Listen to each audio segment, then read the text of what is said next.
ముందుగా శ్రీమాత్రే నమః, శ్రీ గురుభ్యో నమః. గంగాధర్ వాస్తు జ్యోతిష్యాలయం యూట్యూబ్ ఛానల్కి స్వాగతం అండి.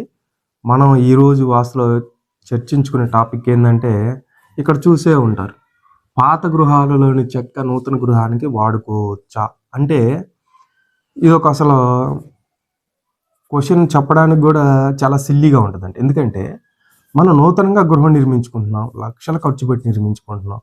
కానీ కొంతమంది ఏం చేస్తారంటే, ఎక్కడో పాత గృహం అంటే పాత రోజులలో గృహాలు దూలాలు, వాళ్ళ దారబంధరాలు అంటే సింహద్వారాలు చాలా టేకేవి కానీ చాలా మందం ఉంటాయండి. ఒక్కొక్క కమ్మి ఇంత మందం ఉంటుంది.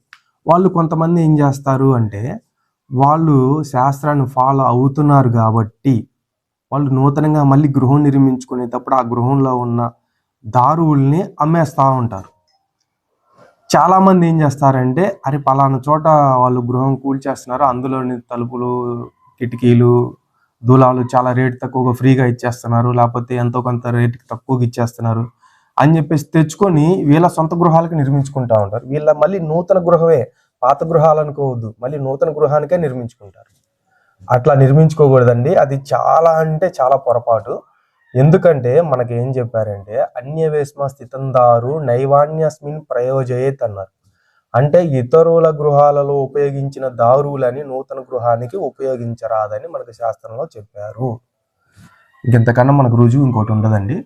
కాబట్టి దీనివల్ల మనకేంటి సార్ అంటే, అట్లా పెట్టుకోవడం వల్ల మనకేమైనా ఇబ్బంది అవుతుందా ఏంటి, దానివల్ల ఎలాంటి నష్టాలు వస్తాయి అంటే, అట్లా వేరే వాళ్ళ పాత గృహాలలో ఉన్న దారువుల్ని మళ్ళీ తీసుకొచ్చి మళ్ళీ మనం కొత్త దారబంధరాలుగా మళ్ళీ కోపించి మళ్ళీ వీళ్ళు ఫ్రెష్గా సింహద్వారాలకి గిటికలకి పెట్టుకుంటూ ఉంటారు, వాడుకుంటారు. అట్లా చేసుకోవడం వల్ల ఫలితం ఏంటి అంటే, గృహ యజమాని కీర్తి ప్రతిష్టలనే దెబ్బతింటాయి. అప్పుడు దాకా ఎంత మంచివాడు అని చెప్పుకున్నా కూడా అతని పేరు ప్రతిష్టలకు భంగం కలిగి చెడ్డ పేరును తీసుకొస్తాయి.